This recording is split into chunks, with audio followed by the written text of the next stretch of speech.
Hello, everybody. Today, I'm here having some technicalities because we're doing this show today.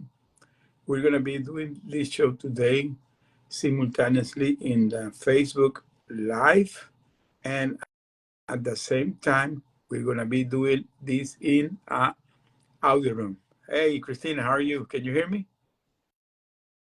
I can hear you. Can you hear me? Yes. Well, this is my first simultaneous event in audio room in LinkedIn, and at the same time doing my Facebook Live. And can I send you the invitation to join my Facebook Live? So if you can be there, do you see the invitation? Maybe you receive a link. I did not see a link in Facebook. I liked your page that you sent me, but I did not see anything in my Facebook. Let me see, because I already sent it. Give me a chance to add you here.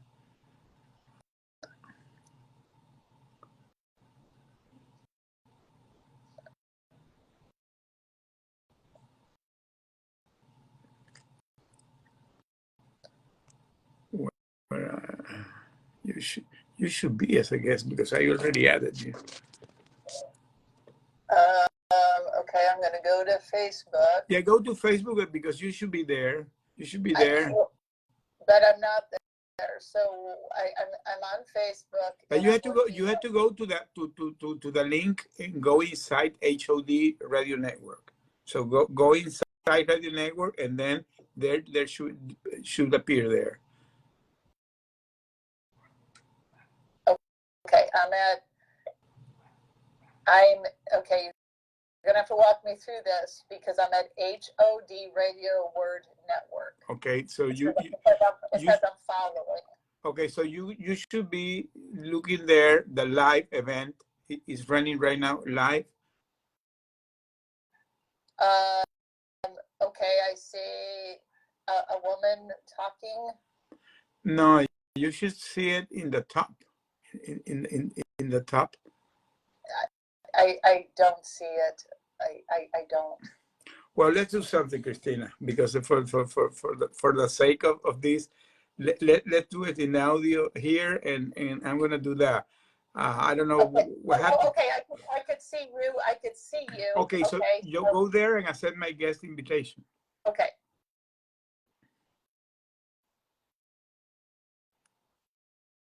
I can see you, but I don't know how to connect into the Facebook.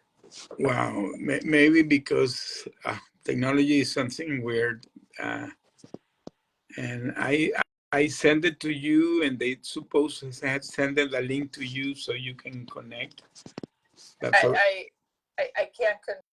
I have no clue. I'm on Facebook. I could see you, but I have no connection. Well, let's do something. Let's do it in audio for the sake, and then we will figure out later, because I'm the show is running.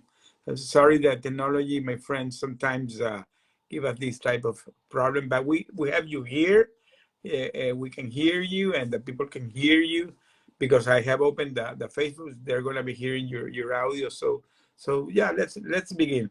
So this to my guest, this radio podcast show today that is called Building Resilience. Christina, what I do is that I prepare my newsletter every weekend and every Sunday, and then in this show I talk about this newsletter, and I invited you because you have a wide expertise. I want to first talk about you, and I'm going to give you the word that you can have your introduction. We're going to be talking about the topic of this week, that is transformation leadership and workplace dynamics. People know that you're a behavioral strategist. I'm going to talk a little bit about you, and then you introduce yourself to the audience. Christina is a psychological strategist. She's a certified master NLP practitioner and hypnotherapist. And she's expert in human behavior and consciousness, emotional intelligence, mental thoughtness, confident negotiation, and leadership. And I found a testimonial from a guy from your work. And I'm going to mention briefly Christina, because there is a guy that gave a very beautiful testimony about you, about that you did the magic, and you allowed him to go to his place where he can feel full and completely live his life again. So really, you were transforming the life of these guys. So give me the chance that you can introduce yourself. Sure. Hey, everybody. I'm Christine West. Good to meet everybody out there that's listening. So, I love human nature, and I love helping people. And human behavior is so fascinating to me because, it's interesting. I mean, my expertise is, when we dive into the world of emotions, because emotions is the glue that really connects us together. And I would say for me, in the direction that my business is going, for simplicity for everybody, is, often, folks make things pretty difficult, emotion, conversations, leadership, relationships. And, I'm just here to make things easier for folks, because to me, it's all about how you connect with people in business and in life.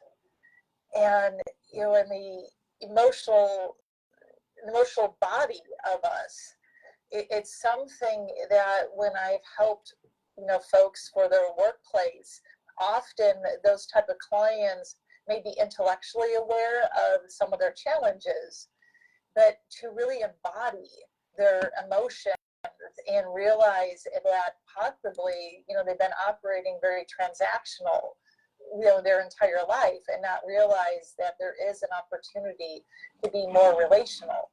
So that's, I live in Alaska. They said I'm the owner of Business MD. I love the outdoors. I have a wonderful German Shepherd. And, helping people in their workplaces to enjoy their work more, and to tame their tongue into being in control of themselves is really more about me and the direction that my business really helps folks. Well, thank you for your introduction, Christina. And give me an opportunity to talk a little bit about the topic, because we're going to be talking about transformational leadership. This is very important. And when I mentioned in my newsletter, we were talking about your thoughts and how you work with people, and you have been trying to redefine the leadership and transforming the interpersonal dynamics in the workplace. I would like to give you the opportunity to talk a little bit more about that, because to tell you the truth, this is something very important.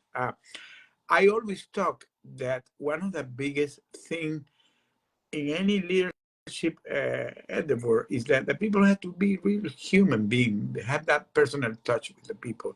So sometimes people think that if they're in a leadership position, they have the control, and they're superior than the others. So having that personal touch and redefining that leadership is a clue. So I'm saying in my newsletter, because I read about your thoughts, that you emphasize the importance of leaders who not only drive performance, but also prioritize the well-being in their team members. This is very key. I would like to ask you a little bit about that. What is your opinion about that? Well, great question.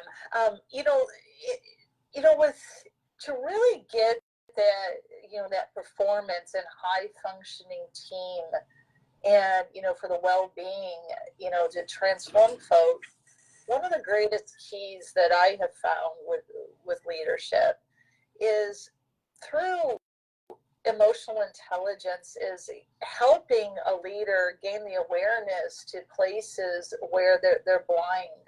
They're blind in their own behavior and where they're being potentially the obstacle. And often, leaders may not realize sometimes that they're using shame-based leadership tactics instead of love-based tactics. And what do I mean by that? Is if we look at a workplace, and quite often, workplaces can be a replica of sometimes of the family unit. How many times does a parent say things like "shame on you"? And I'm not saying leaders go around saying "shame on you," but as far as that they imply it. They imply it if there's a mistake, or if there's an error, or if there's something that's off. Instead of looking at it from a perspective of saying, okay, well, how is it that employees are doing things that errors? Often leaders take the position of blaming the employee instead of looking at themselves from a perspective of saying, maybe I didn't communicate it effectively.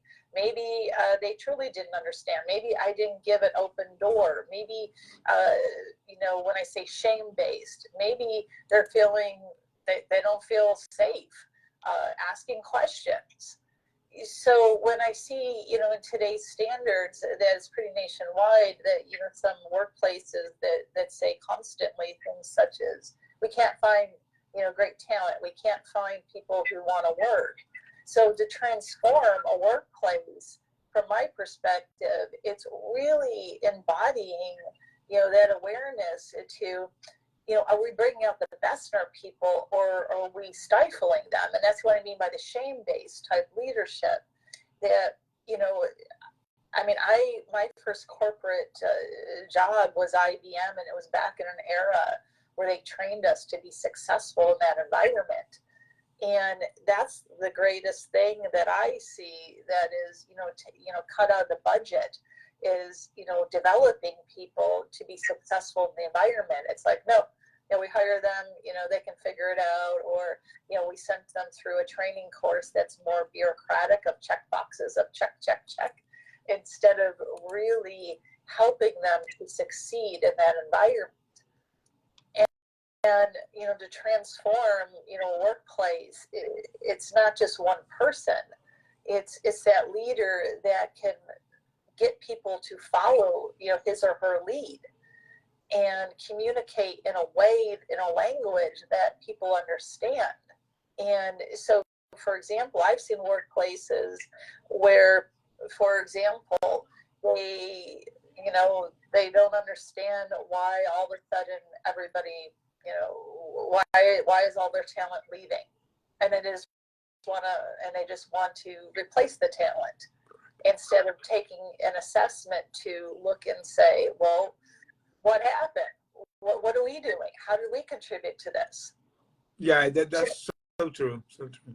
Yeah. So something that when I look at a workplace, Jose, it's something that, it's that self-reflection as a leader. And I don't know, to me, top leaders are self-reflective. They're aware. They are the type of folks that look and say, okay, well, if I want this certain outcome, the outcome being that I want talent that performs, talent that's loyal, talent that's going to serve the customer. Well, how am I contributing to that? Instead of just saying that it's all on them. Yeah, sometimes you blame them as a leader, and you don't see that you're part of the problem, and you have to be part of the solution instead. Yes. Okay, that's a very good answer, Christina. I want to talk another thing that it gives me a lot of thoughts. You talk about psychological safety. And I'm going to mention here that it's creating an environment where employees feel safe to express themselves without fear or negative consequence. And that is crucial for innovation and collaboration. This is a very profound thing there. and not from to letting not all the leaders have this so clear that they need to have employees that they can feel safe to express themselves without no consequences, without no fears, and so that will really allow them to unleash all their potential. So talk a little bit about that. Well, again, it's what I shared in my previous answer is to expand when you have an environment where folks can be open to discuss their hey, I messed up, or this I made a decision and the customer responded this way. It feels as though they can brainstorm openly about their shortcomings or an outcome that didn't work out. To me, that's an environment that's healthy. Correct. And so to feel safe with your words, to feel safe with your emotions, to feel safe that you can walk into, in today's environment, when I say walk in, whether it's an open physical door or it's, in the IM message of Teams or whatever platform the workplace is using, pick up the phone and say, hey, we really need to talk about, something that is going on. It's something that it's really enriching to feel as though you can be your authentic self at work. Now, I know that may sound as though, what do you mean I can be my authentic self and don't have to play a role? Well, because I know it depends on, the business. Now, in my work, I'm more focused on small businesses, which have more flexibility. But often when it comes to big business, the bigger businesses, the more bureaucratic, it appears to me that folks are playing more role for that corporation. And they may not feel as safe because the role that they're playing doesn't communicate, in an authentic way. And they may be what I would consider subconsciously afraid to open their mouths, for consequences. Correct.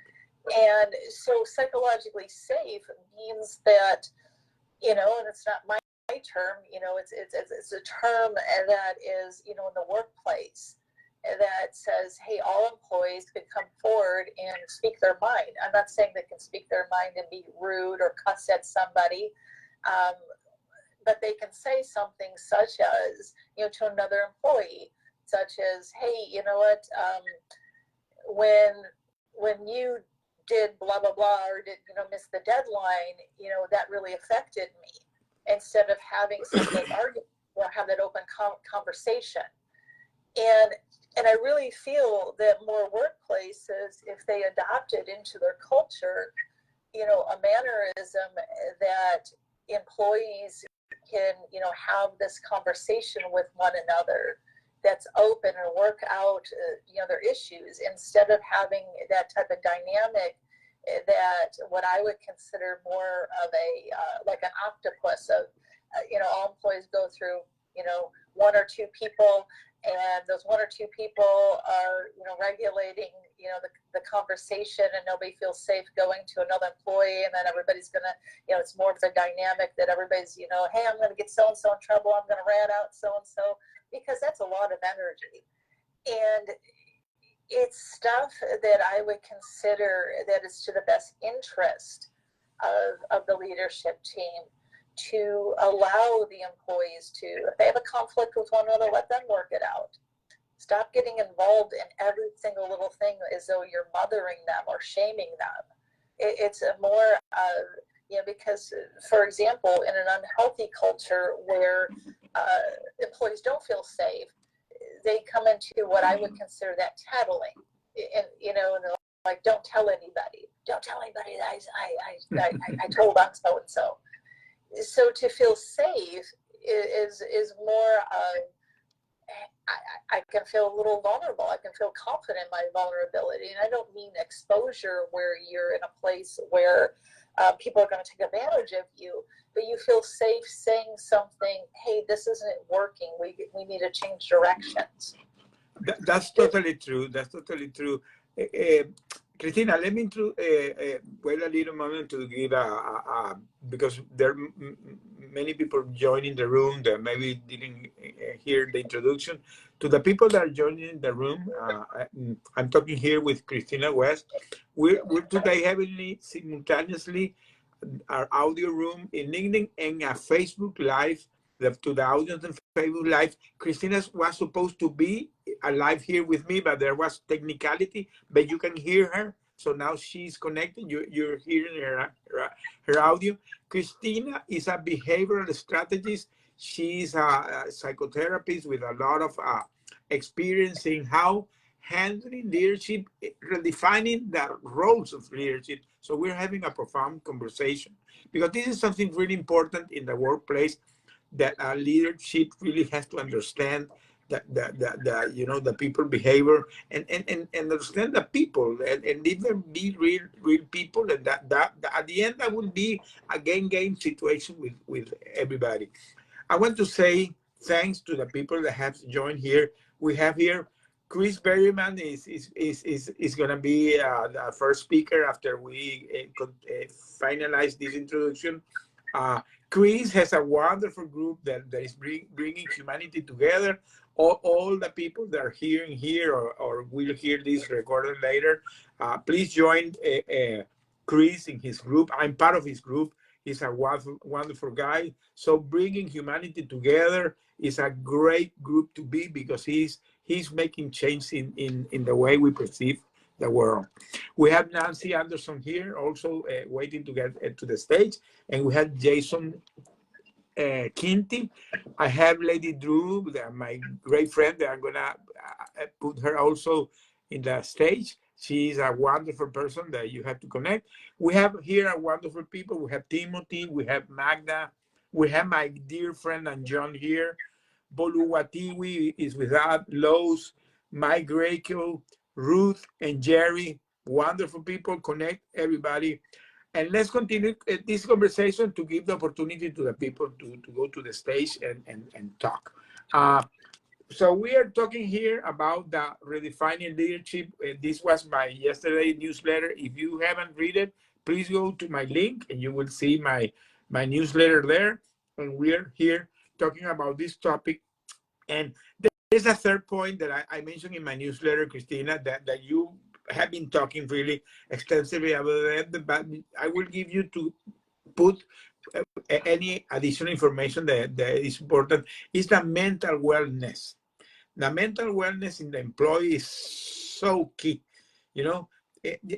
So integrating that mental health and those initiatives into the culture of any organization will have a significant improvement in the satisfaction and in the productivity. And this is something so key when the leaders really take into consideration if they take care of the mental health of their employees, that will be a gain for them, because at the end that will be a satisfied employee and will increase the productivity. So what do you think about that?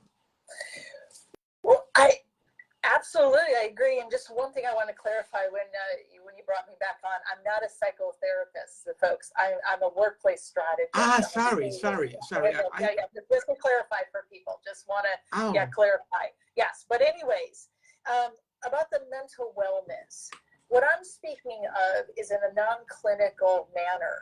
Okay, because from my perspective, not everything is diagnosable. We don't need to be put in a box. That's not what I'm speaking about. That's what psychotherapists do.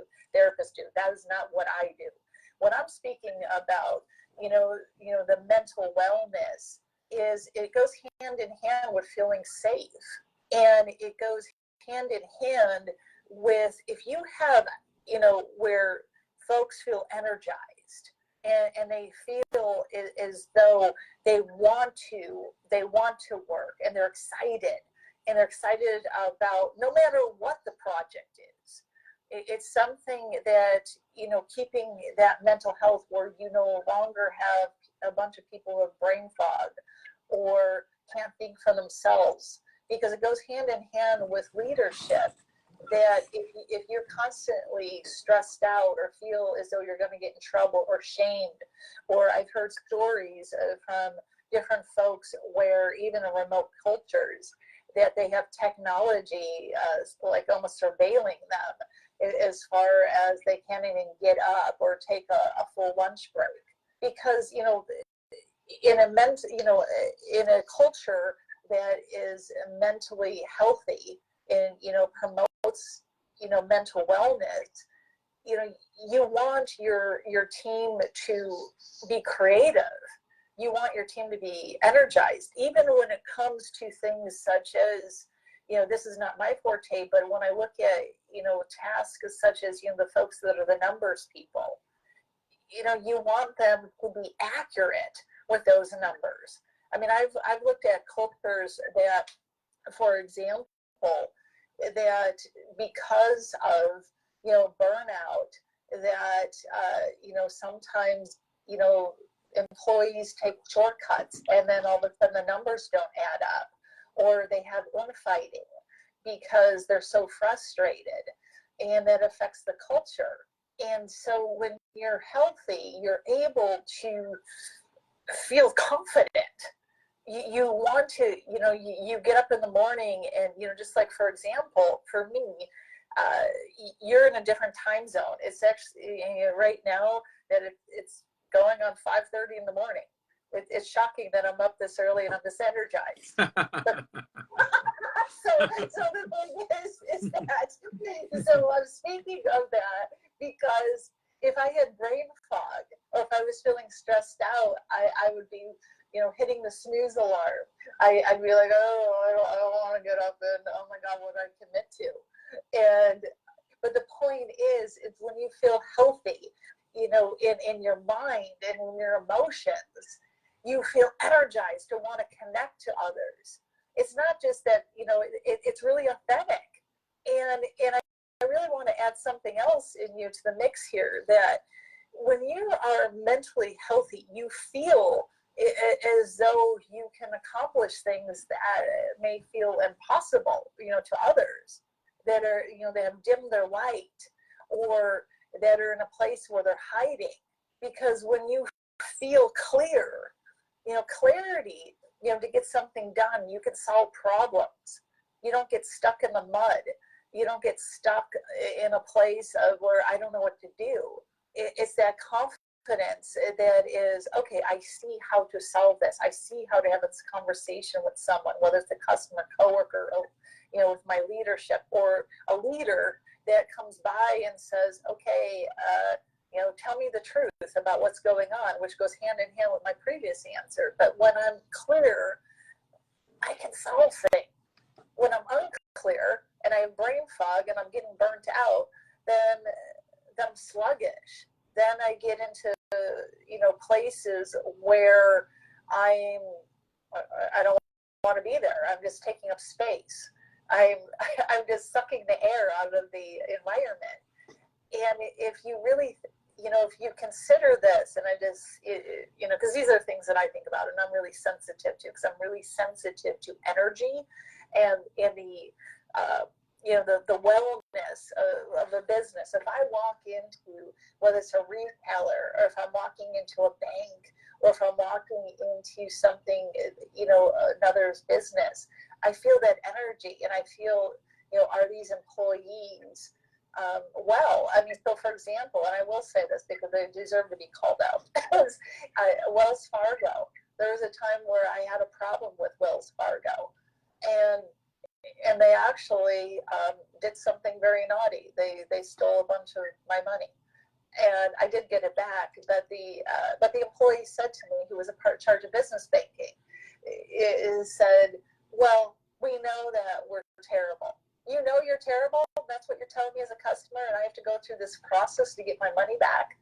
That's not a good answer." It wasn't until I escalated, and I escalated, and then finally find somebody who was human, to that was mentally well, that said, okay, we can reverse this instantly, instead of that unhealthiness. You're putting a very great example of Wells Fargo. The audience that are not aware, Wells Fargo some years ago did a very, very bad practice with their employees. They begin to pressure their leadership team to commit some very difficult goals to achieve.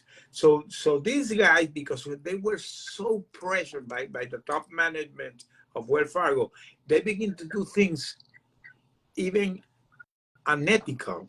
They begin to open accounts, open credit card to people they didn't request them. So now they can fulfill their achieve their goals, and at the end that was discovered. And you know what did with Wells Fargo? Fired all these people. Those people that they pressured to do what they did, then they fired and they blamed them. And Wells Fargo has a lot of things to do with the bad practice with their employee. At the end, Yes. the new management is trying to change that behavior. That even that was so bad. They got a very big fine. It was billions of dollars that the fine that they were had to pay because of this behavior. So that's a very great example what not to do with their employees. Yes, and it affects. The thing is that as a consumer, of that business, it was stressful. Yeah. It was time consuming on me. It was where it was talking to so many dense employees, and even when communicating to their customer advocate department, I felt like the customer advocate department was advocating for me, but yet there was such an inconsistency with the information that I was given. And so I had so much time, invested in a broken business. And the reason I'm bringing that up is because if that's how a business operates, it gets down to the point of, if you're putting that much stress on the people that buy services from you, because they're using my money, and their attitude is that poor, if I felt that much stress, it wasn't healthy for my mental wellness. And part of it was, if a business operates that way, it's something that, business depends on who you are. You have to make a decision. And I see in small business, especially in entrepreneurial business, is that if you're small and you don't care and you're transactional, well, that may last for, a couple seasons, but it's not sustainable. Yeah, of course. Not sustainable in the time, yes. It's not. And so I understand that bigger businesses are, okay, this is just how we are, we're a big dinosaur. But here's something that I want to bring up is, I was at IBM in the early 90s when, at the era of when they made the poor decision with Bill Gates about DOS and the PC. And I remember them saying, we're so big, we'll never fall. Well, you want to make a bet of how fast a big dinosaur can fall? I was there on the inside. It was fast. All these big companies that didn't change their mindset today are part of the story. That IBM, BlackBerry. Can you imagine the case of BlackBerry? How I remember back to the end of the 90s and the 20s. Everybody had a BlackBerry. BlackBerry was a big deal in the business, and at the end, where is BlackBerry today? They didn't have that mindset, because again, if the leadership doesn't have the mindset to be adapted to the changes, they will fail. But you know what? The key is having the employees committed. If you have your employees committed, you will find your employees putting that extra mile always. So those companies that become successful in that time is because they have employee committed. And the only way to have employee committed is have employees, they are empowered employees, that they are satisfied because they feel supported, you're being empathic with them. So everything has to do around that, having a leadership that is focused in people, in taking care of the people. I'm gonna say something here because we have audience also in Facebook, and to the people that are hearing this, I'm live in a Facebook network channel called HOD Radio Network. Is a Christian network. It's a wonderful network. I encourage the people to go and join it. You will find in the live the links, and also in LinkedIn, I put the links to this Facebook channel. I know that many people in LinkedIn doesn't have Facebook, and many people in Facebook doesn't have LinkedIn. I don't know why, because both are great platforms, you know.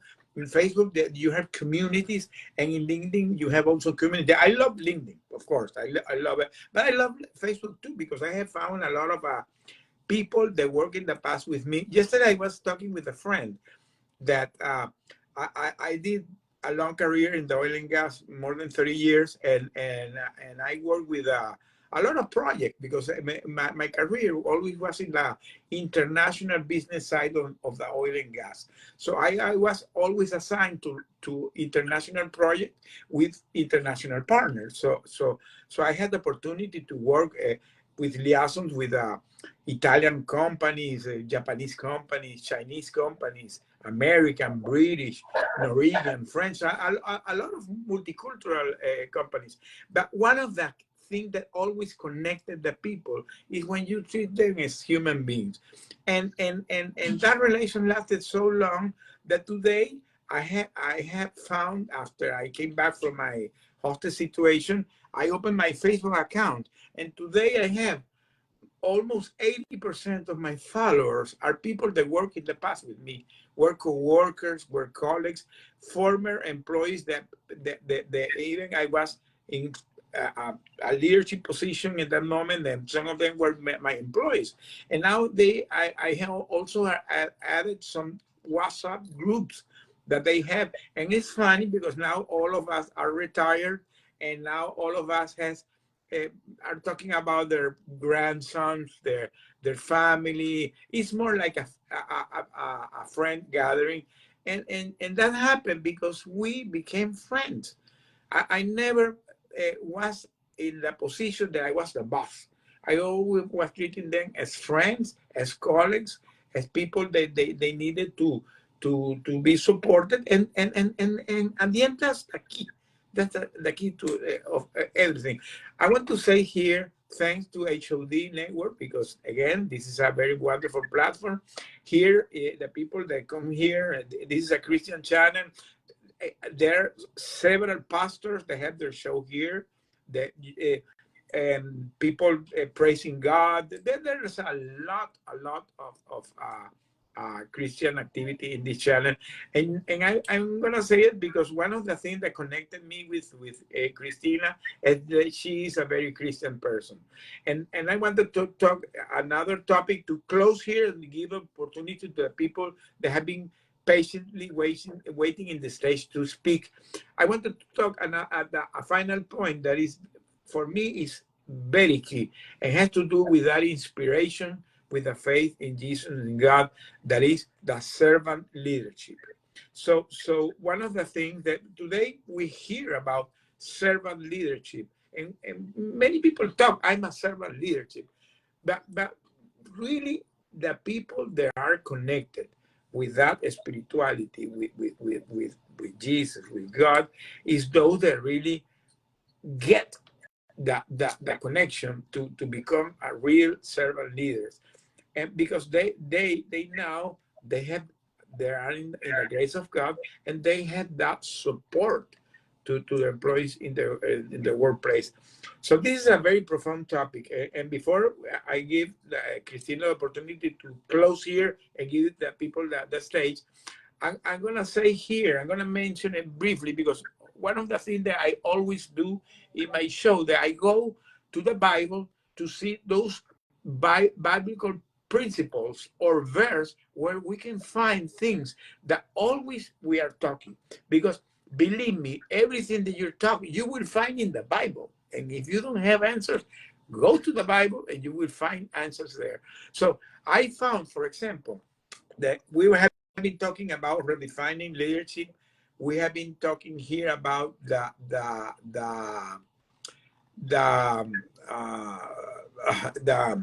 the mental health. We have been talking here about the mental wellness, and we have been talking about servant leadership. And I found, for example, I'm not going to mention it. I'm only going to say that, for example, if you talk about the redefining leadership, you will find, for example, in the Old Testament, in Proverbs 11:14, it talks about it. You can find in Proverbs 27:23 also talks about it. In the New Testament, in Matthew talks about it, about the redefining the leadership. Philippines talks about it. You find the psychological safety. You find reference in the Bible. You can find the Proverbs reference. You can find in Ephesians reference to that. Go and look at them, and you will get surprised how they talk about this. James talks about it too. And the mental wellness, you find in the Psalms a reference in the Old Testament. You can find in Philippians, in New Testament, reference to the mental wellness. It's amazing how you can find things related to this in the Bible. And the final topic that we're going to close here to give the opportunity to the audience is the servant leadership. In my case, 6.8, it talks in the Old Testament. I'm going to say this reference. He has told you, oh man, what is good and what does the Lord require of you but to do the justice and to love kindness and to walk humbly with your God. So this is a reference. What is a servant leader? People that walk in the hands of God. So Christina, what is your thought about this, and to close here and give the opportunity to people to speak? Oh, I love this. Okay, so when I'm going to look at Jesus Christ, and I love Jesus Christ. I love it. And so with servant leader, I look at Jesus as, the great servant leader, and what a guy to follow. And one of the things that, I want, from my view and from my relationship with Jesus, servant leadership isn't, yes, kindness is very powerful. It doesn't mean that you're a pushover, though. I want to, define that. It doesn't mean you're a doormat. And, as a servant leader, to me, it's about being in relationship. And to be in relationship with folks, it's really about emotional and mental power and instilling that, as a servant leader. And it's also about being a disruptor of the things that are no longer aligned with where you're leading the people. And from my understanding and from my relationship with Jesus Christ and with the Holy Spirit, that's what Jesus came to earth to disrupt things that were not working. And so part of something in my own business practice, and this is something that unifies people, is language. And that's why it's so important for everybody to understand the same language of that business. Now, I'm not speaking from a perspective that says, well, we all speak English. Okay, well, we all may speak English, but there is a different type of language. That is it a safe language, or is it a shame language? And just to simplify for right now. And so it's something that when I hear people say things such as, well, this is business, leave your emotions at the door. How do you do that? You can't do that if you're going to connect humans, because humans can connect emotionally. You know, if you want a culture of a bunch of robots, well, guess what? AI is here. You don't need you. Okay.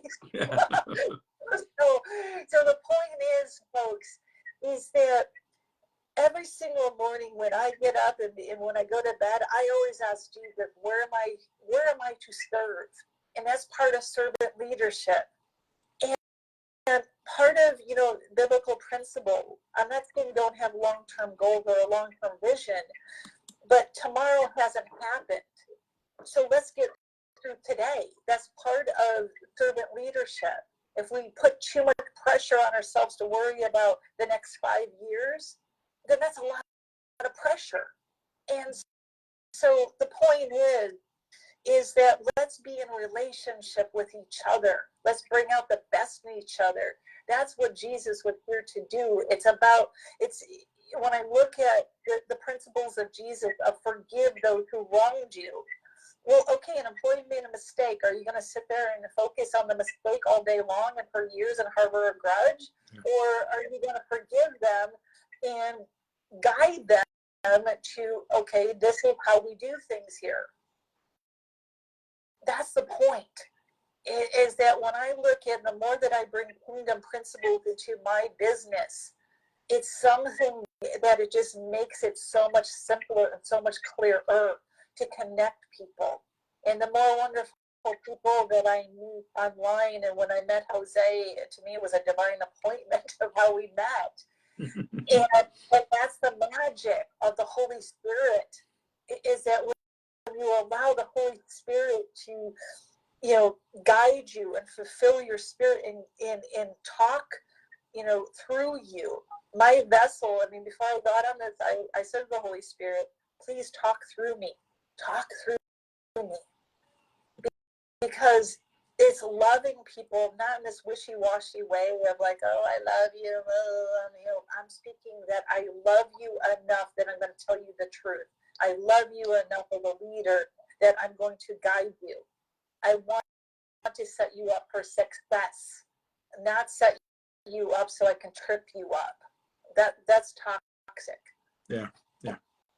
Well, Christine, I'm going to give the opportunity to the people that I have Chris that has been, you know, he wants to talk. Chris, a great guy. I'm going to give the mic to Chris to hear his opinion. Great. Okay, Chris, go ahead. Well, good morning, Jose, and good morning, Christine, and good morning, everyone.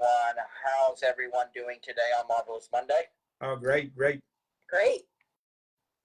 Well, Christine, this was truly a divine opportunity today to be here in this space with you and Jose and everyone on today's call. And me and you definitely need to connect because you're literally speaking the language of humanity. I'm really in tune with that.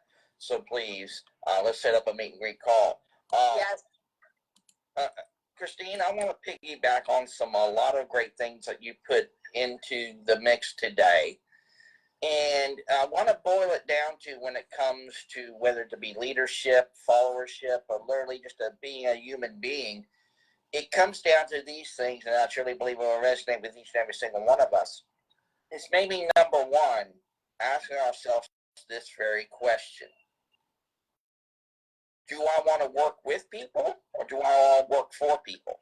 Because it's a huge difference in and of itself. Because when you work for others, you probably may end up more often than not helping them get where they want to go and maybe not necessarily where you want to go and everything. But that doesn't necessarily mean to say that they wouldn't help you in one way, shape, matter, or form. But when you work with people and you invest time, energy, and effort into them, and they do the same thing with you, the best investment, bar none, full stop, is that human investment. And that literally, by very definition, ladies and gentlemen, is priceless by very definition, because we can't put a price on someone's value, someone's work, someone's energy, and their commitment to go further and far beyond than what you even ask them to.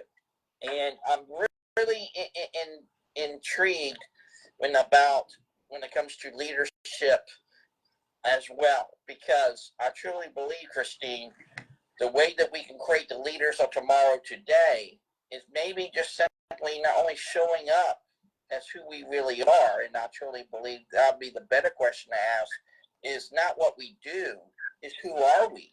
And then once we answer that, the next thing you know, when we just lead with our humanity every day in every way, and we just allow others to do the very same, and then we can be in a better place of not only of connectivity, but we don't end up having that kind of lost in translation kind of dynamic. It's just like what John C. Maxwell says is in a great book.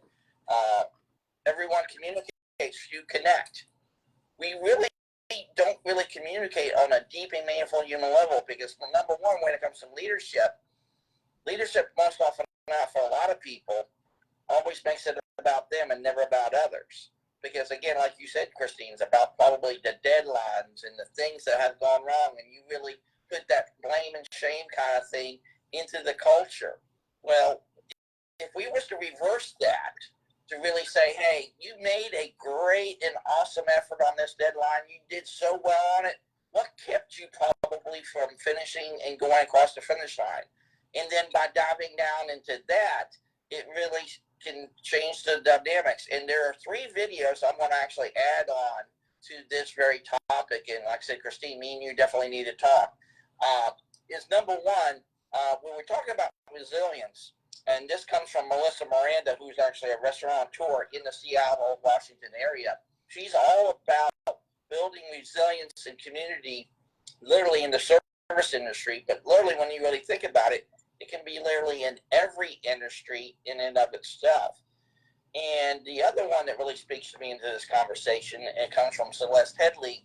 She says, don't find a job, find a mission. And you definitely got to check into that. But this the most valuable one that really comes to me in and of itself is about one that how do we connect with people across the world?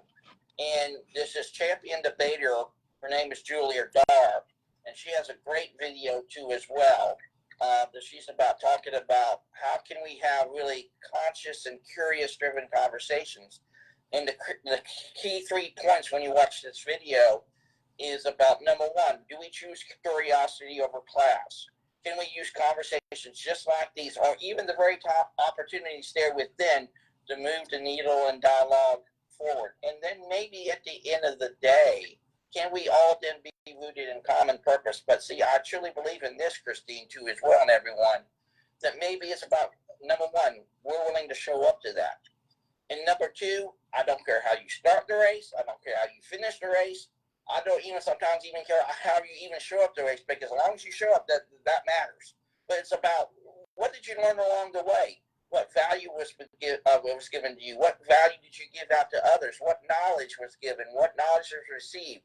And I truly believe, Christine and everyone, when we do it from a place that the very act of giving and the very act of receiving, not only will the culture grow and thrive and literally be transformed in and of itself from the transactional to the transformative, the next thing you know, it will go to every other aspect of our lives. So again, Christine, I love this conversation. Let's connect and let's talk. And thank you so much, Jose. Okay. Yes, well, I welcome that, Chris. Thank you. Well, as I said, Chris is a great guy. I want to say also to the people that are looking this in Facebook that thank you to Josie Body, Dottie Stum, Martha James, Bridget Sloan, James Cook, Daniel Okedowale, and other people that I know was connected that have been jumping on and off in Facebook. I have people that see this recorded. Thank you, the people that will look in this recording. By the way, the people that are in Facebook that are not in LinkedIn, I invite you to join LinkedIn so you can hear it in audio room too, or in the people that doesn't have Facebook, I'm inviting you to join this network in Facebook. I'm going to give the opportunity now to Nancy Anderson to talk, that she has been jumping on and off. Maybe she having some glitch. So I'm going to give the opportunity to Nancy to talk now. And Nancy, the mics are yours. Thank you so much, friends. Friends, I'm so happy to be here. You all are rock stars, and there's so much to untangle here. Oh my goodness, where do I start? And I'm I'm folding laundry and I'm moving into a new house and I'm living around boxes. I can't wait to be settled in my own bed again. Oh my Lord, everything's in storage. It's exhausting, but I'm happy. I'm going to be moving by the University of Denver. So anybody who wants to come and visit beautiful Denver, it doesn't rain. We're in high desert. Bring oxygen. I'll have oxygen ready for you because it's a mile-high city. And I got a place for you to stay. So I'm serious. More than welcome to accommodate you. So I have a degree in organizational psychology. I worked in human resources. I can't agree with you more in this discussion about the human connection and needing to look at the humanity in human relations. I hired, fired, put on disability accommodation, counseled, worked with unions, negotiated union contracts. It's all about the human connection. It's all about being able to listen and take the time and not use social media, not use email. I mean, the outsourcing of HR really, really upsets me because it takes away that understanding of your employee base. I worked for the University of Washington Medical Center and had to fire or reassign RNs. The WSNA was an awesome union to work with because they understood number one is patient care, number one is patient safety.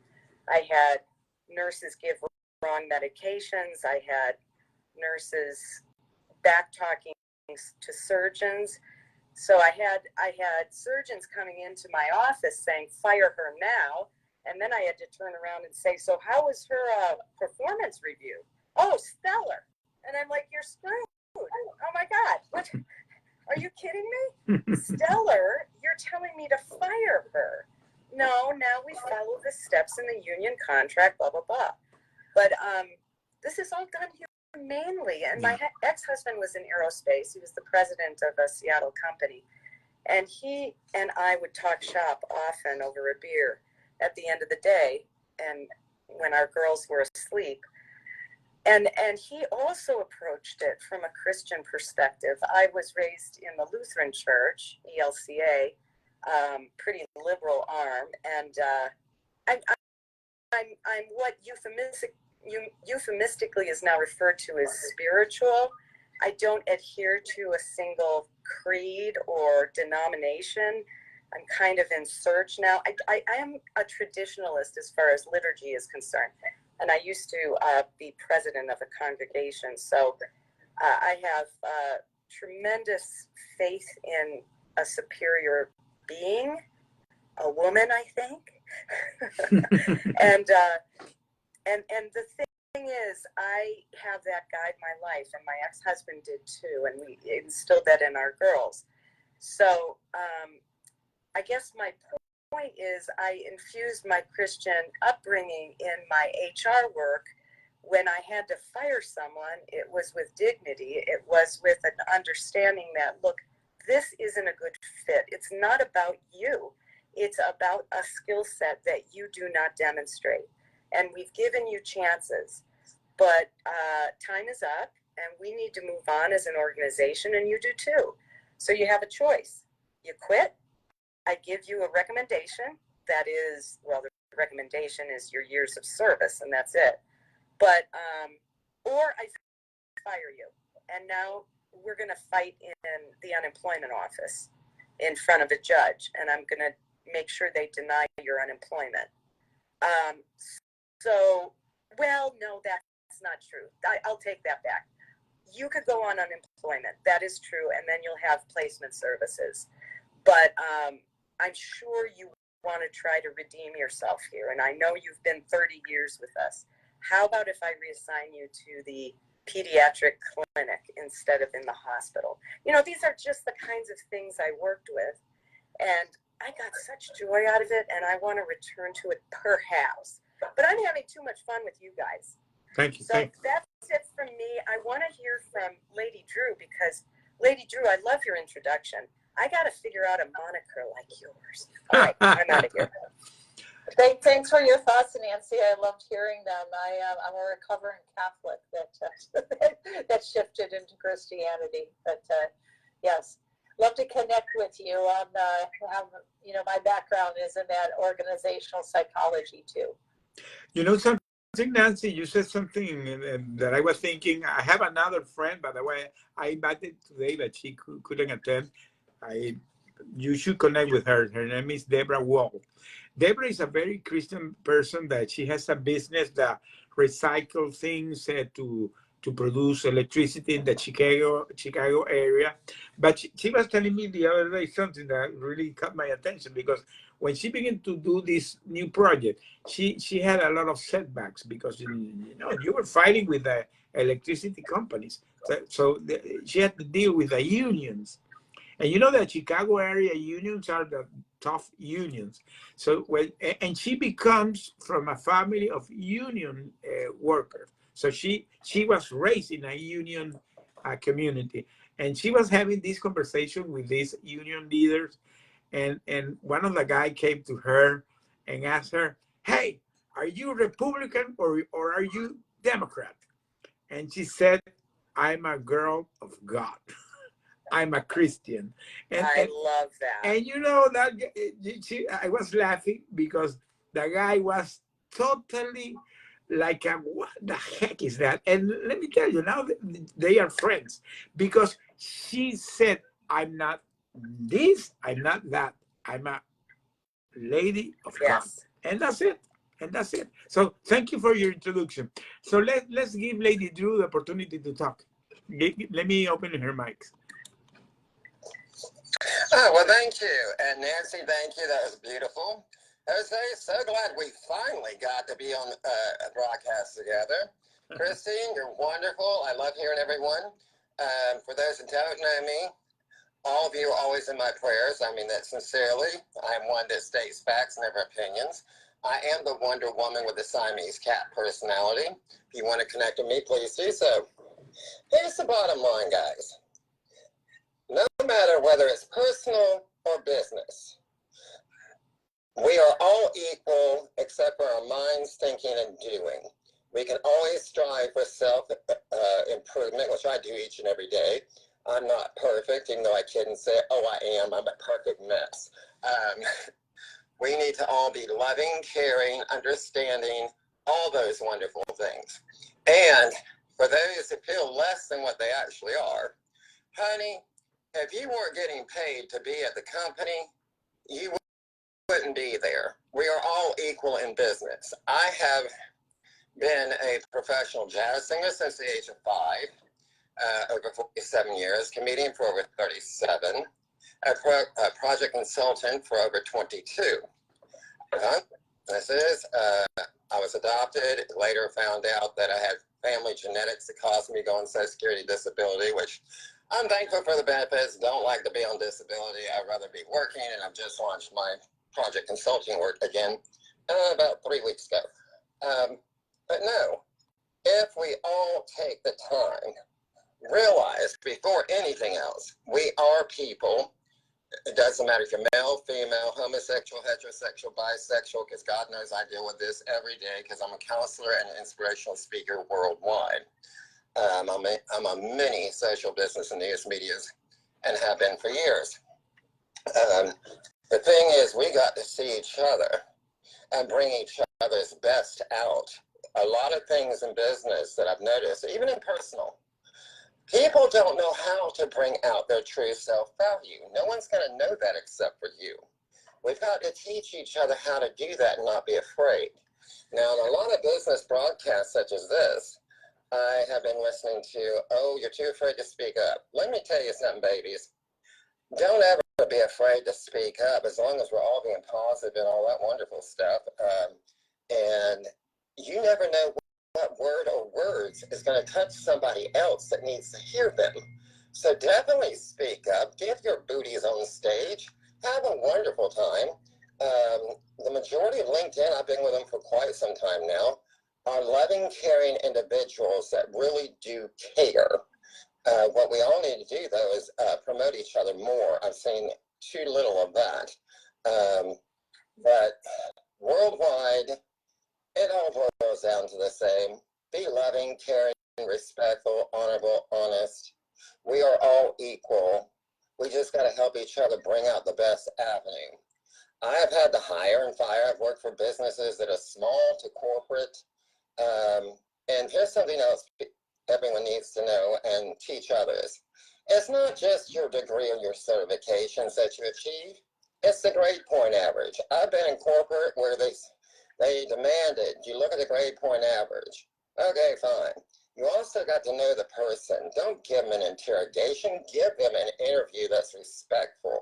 That's why so many people don't even like to go to those things. They feel like they're being interrogated instead of, what can you do for the company? Why do you want to work for our company? This is our goal. Does it align with what you want to do? Get people of like-mindedness into your business. Work with the public, because when you're out in the public, they truly get to know you. It's not your titles. It's not what your goods and services and things like that that matter first. It is you. Once the individuals get to know you, and believe it or not, when you're out there working in public, you don't know who you're going to meet, where you're going to meet. I've met some beautiful people that are homeless in the soup kitchens, things like that. You would be astounded at how much intelligence they have, but they fell in hard times and not enough assistance to get themselves back up. Let's all unite.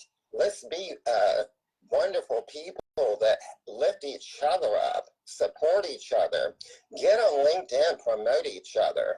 I love connecting everyone as much as I can. I love to make people successful. With my businesses, I always had an open door policy. Come in, babies.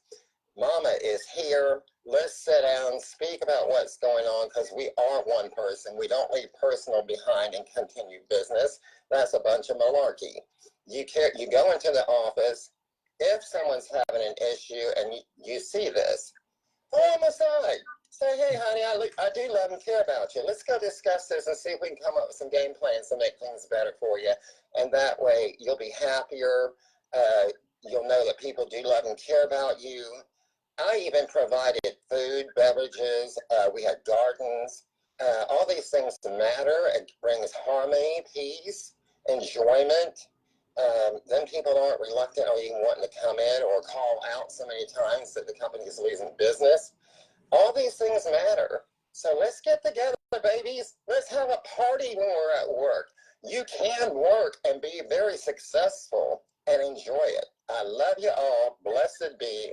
And talk to you soon. Thank you, Lady Drew. Always very insightful.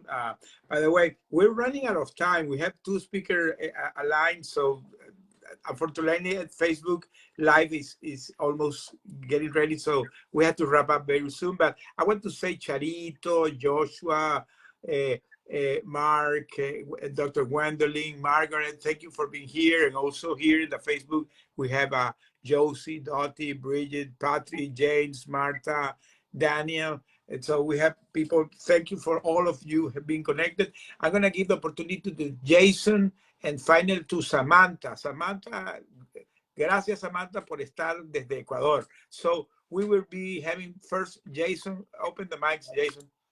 Okay, thank you very much. I'm going to go really fast. And I was diagnosed with genius illness in '99 after my Microsoft Canada work term.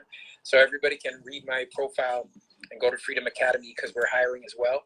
I think all of this is summed up to say from reading the Bible since December 1st, 1986, wrote my first book in grade 5 in 1988 about becoming Prime Minister of Canada. What I've learned, especially since retirement, is there's 5 steps of freedom from emotional abuse and misuse. 7 biblical principles for success in life. They won me 7 scholarships in '96 and helped me retire as a millionaire at 45 with my first and last 25-year legacy life strategy book course complete and my scholarship program built at freedomacademy.com and 7 steps to entrepreneurship millions. I'm only going to go to 5 steps of freedom really quick because that's relevant. Number 1 is to separate from abusers and users. Number 2 is to love yourself. A lot of times we don't talk in truth or speak the truth in love because we don't love ourselves. We're scared. Number 3 is to set boundaries, and I set biblical boundaries, so my body count is 0. Jesus is my hero, still waiting for marriage, even though I'm 47. And number 4, invest in eagles. Eagles are people above you that love you, so that person that you can trust to lift you up. And lifting you up is not just telling you you're right, it's telling you the truth. And love challenging you to come up higher. I needed people to do that when I was in the psych ward with nervous breakdowns before my Microsoft Canada work term in 1998 after my grandmother died, and after. I planned my whole career in one document in 1999. I didn't really see this day in a way. I was so stressed, but I did, make it. And I had some people that came to visit me in the hospital and encouraged me and told me that I could, get out of there and go back to school. And I still graduated with distinction in 2001. So eagles are people that love above you, that love you and challenge you to come up higher. Like I challenge people to plan out 10 years. I heard what you were saying about 5 years. Yes, you have to think about today, but you also have to look up to God at what your purpose is. So I do the Dream Decade Challenge since 2010. As Bill Gates said, most of us overestimate what we do in 1 year and underestimate what we do in 10 years. I had to sell my house to pay off debts for Toronto Post, over 100 Increase of Peace shows in 2010. Jesus Life over age 33. 12 years later, sold my next house that I've offered $512,000 for $1 million and about a $250 bike. Okay, so plan long term. Think about how things will look in eternity when you're evaluating what to do today. And the last step of the 5 steps of freedom is to, number 1, I'll review, separate from abusers and users. 2, love yourself. 3, set boundaries. 4, invest in eagles, people above you that love you, and be an eagle for other people. And 5, you can soar and live your God-given dreams. So 5 steps of freedom, they're all biblical. And I retired a millionaire at 45. My name is Jason, and I'm done preaching. Oh, thank you, Jason. And by the way, you can put your link to your training in the comments. And very, very, very well said, because I always talk about my 5 points and very similar to yours. We have to talk.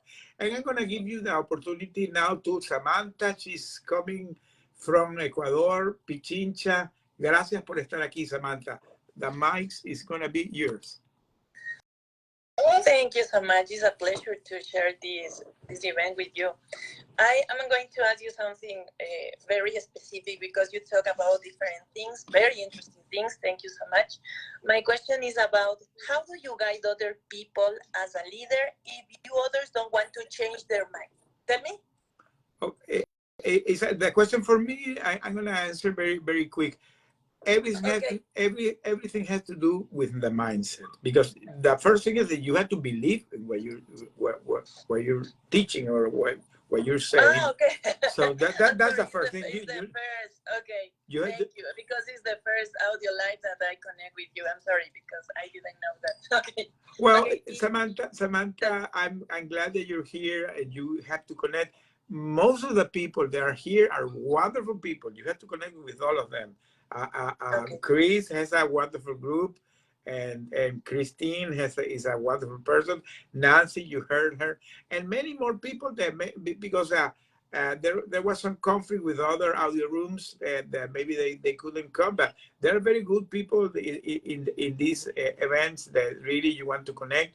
And again, anything that we have been talking here, you really need to believe that. That's the first thing. I'm going to give you the mic to Christina to wrap up this, because we had to conclude, and she's my special guest. Christina, you did wonderful. You opened this debate, and you saw all the topics that people were talking. I give you the mics.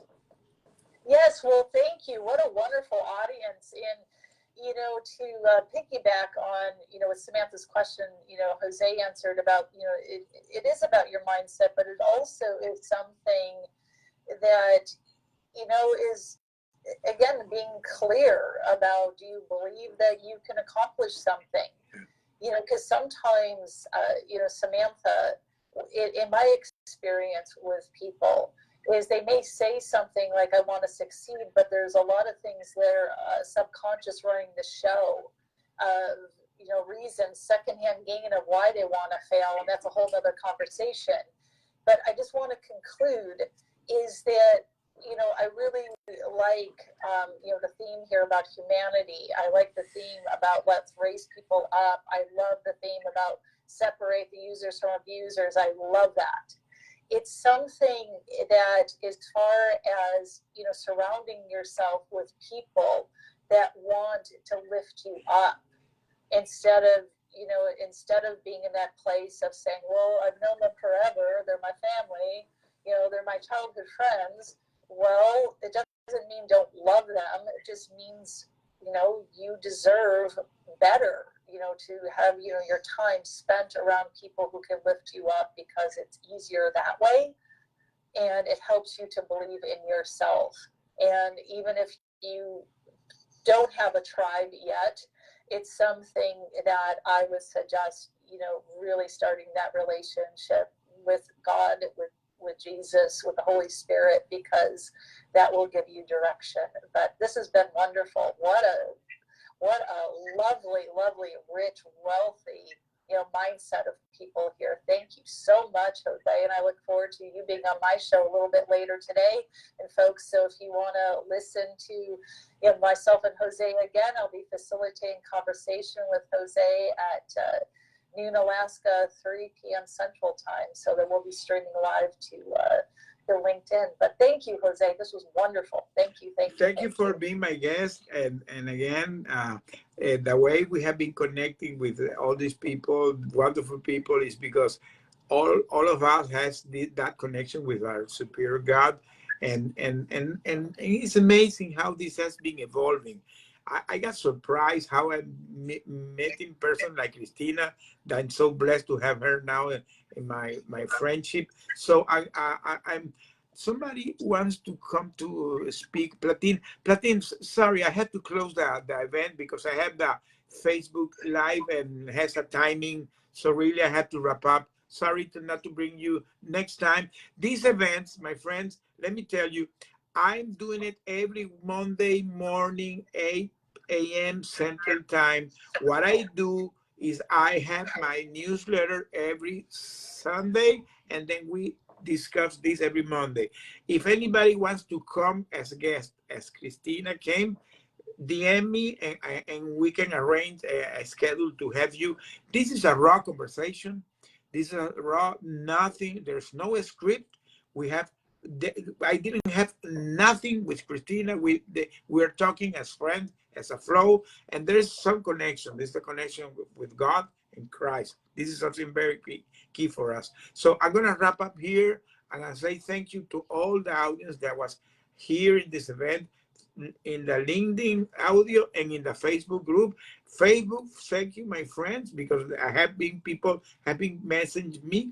This is going to be a live, and it's going to be recorded. I'm going to have it recorded here in Facebook, and I'm going to post it also in LinkedIn, so the people that doesn't hear it can hear it there. In the Facebook, you will find the links to Christina LinkedIn. There is her webpage there. The Business MD is there, the link. There is a link to my webpage. There is a link also to my newsletter. And by the way, I'm also promoting my book that is going to go out very soon. There's the link there for the book. So anybody that has been attending here, I said thank you to everybody, and spread the message that these audio rooms, we're going to be continuing promoting every Monday. This is a raw conversation about a topic that I always want to talk, that is building resilience and how that can be connected with the leadership and with God. So thank you to everybody that has been attending. I'm going to close here the room. So in the count of 5, we're going to close. So you can open your mic and say thanks, everybody, and goodbye. 1, 5, 4, 3, 2, 1. Goodbye. Bye-bye, everyone.